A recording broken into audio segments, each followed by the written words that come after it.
kemudian sehat rohani, kemudian jasmani. Sehat jasmani dengan badan apa bedanya ya Bu? Jadi sehat nih badannya. Kita minta jangan ada yang sakit. Sehat rohaninya, hatinya nih ya Bu ya. Kemudian sehat juga akalnya.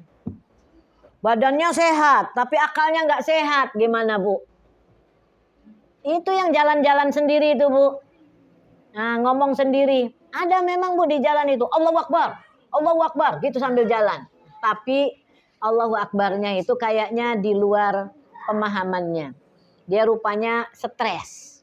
Ya kan Bu? Jadi memang jangan biarkan stres ini masuk dalam diri kita. Ada ibu-ibu stres. Stresnya apa Bu? Sebenarnya awalnya masalahnya sepele. Stres mikirin anaknya. Anaknya ini gimana nanti kalau nggak ketemu jodoh. Mikirin gimana lah nanti kalau saya mati kemudian dia belum juga dapat jodoh.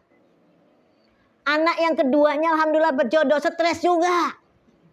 Padahal kan alhamdulillah ya Bu, anak keduanya dapat jodoh, anak pertama belum memang. Tapi stres juga, apa yang distreskannya? Suaminya sayang enggak ya sama dia? Dikasih makan apa dia? Jangan-jangan dipukulin, itu yang dipikirkannya. Akhirnya stres, nggak bisa dia menggigil setiap kali di rumah sendirian menggigil. Sampai akhirnya berobat ke Malaysia Bu. Di Malaysia ditanya ibu sakitnya apa, saya nggak tahu sakitnya apa. Sebenarnya awalnya itu penyakit bisikan setan. Kalau orang was-was itu memikirkan masa depan, ya kan Bu? Tapi was-was, ini kan setan, bisikan setan. Harusnya ketika kita ingat anak, ya Allah gimana jodohnya? Percayakan aja sama Allah. Allah tidak mungkin memberikan seseorang kecuali ada jodohnya. Ya kan Bu? Udah pasrahin aja sambil ikhtiar. Kira-kira apa ikhtiarnya Bu kalau anak kita belum dapat jodoh? Apa yang dilakukan orang tua, ibu nih atau ayah, kalau ada anaknya yang belum dapat jodoh? Hah? Yang pertama doa. Karena itu kan doa itu kan senjata orang mukmin ya kan Bu? Terus apa lagi yang dilakukan? Hah? Ikhtiarnya apa? Ikhtiar kan usaha ya. Apa ikhtiarnya? Itu dia. Bu, misalnya kan anak ibu ada yang besar kan, kayaknya cocok deh dengan ini. Coba yuk Bu, kira-kira mau nggak? Ya tanya nanti ya Bu, saya kan tentu menanyakan dulu ke anaknya. Nggak masalah. Masa yang perempuan nanya-nanya, boleh nggak Bu? Yang perempuan nanya duluan. Ya nggak apa-apa. Saya teringat ketika Umar bin Khattab. Anaknya Umar bin Khattab tuh namanya Hafsah. Ya Bu, namanya Hafsah. Dia janda Bu. Jadi punya suami meninggal cepat. Sehingga dia janda.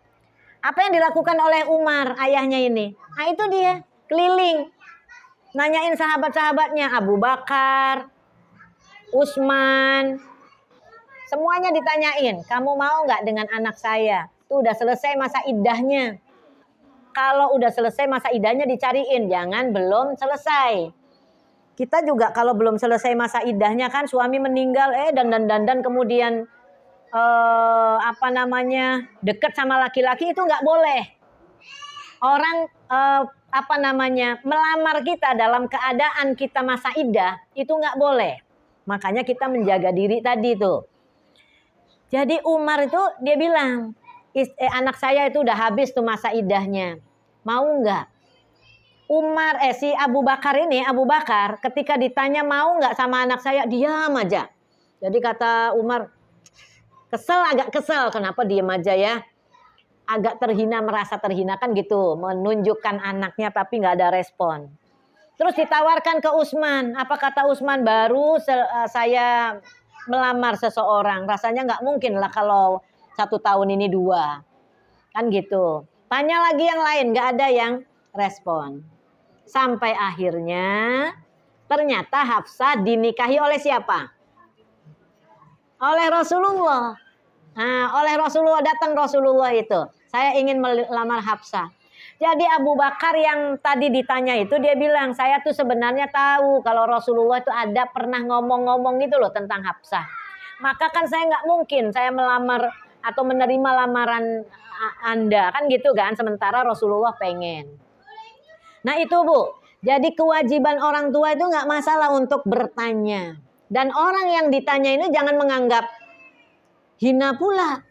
Nggak laku dia, anak perempuannya dicari-carinya, nggak ada. Makanya dalam surat An-Nur itu dikatakan, maka nikahkanlah anak-anak bujang di antara kalian. Yang kewajiban menikahkan itu adalah orang tua, yang mencarikan itu orang tua. Anak perempuan kita apalagi anaknya pemalu, nggak ada pacaran gitu kan. Masa terus menawar-nawarkan diri kan nggak mungkin. Nah itulah kita, gitu ya Bu ya. Atau siapa Bu kira-kira? Orang lain tetangga-tetangganya berusaha. Siapa yang menjodohkan laki-laki dengan perempuan kemudian bersatu, jaminannya surga katanya kan. Makanya saya senang sekali kalau misalnya ada yang kenalan, saya punya anak laki-laki. Oh ya, anak laki-lakinya usianya berapa Bu? Udah siap menikah belum? Kenapa? Ada stok nih. Ada stok. Gitu. Ya Bu ya. Jadi ada banyak ibu-ibu tuh yang terkadang stres melihat anaknya belum dapat jodoh. Tapi doanya doa apa? Ini supaya anak ini dapat jodoh. Tentu doa itu adalah tergantung kita ya Bu ya. Tetapi amalan, ada amalan untuk menyambungnya. Biasanya semua doa-doa kita itu kuatkan itu dengan baca sholawat. Kalau kita punya hutang supaya kita lunas, bacain sholawat. Kalau kita punya anak susah nih sholatnya, bacain sholawat. Ya kan, tutup kemudian doa kita itu dengan Al-Fatihah. Kenapa? Al-Fatihah itu adalah pengabul daripada doa-doa kita. Ya Allah, mudah-mudahan anak saya yang lagi ujian ini dimudahkan ya Allah. Ditempatkan di universitas yang bagus, teman-temannya bagus ya Allah. Amin. Al-Fatihah. Ditutup dengan Al-Fatihah atau dibuka dengan Al-Fatihah. Karena Al-Fatihah tadi pengabul doa. Makanya ingat saya Bu,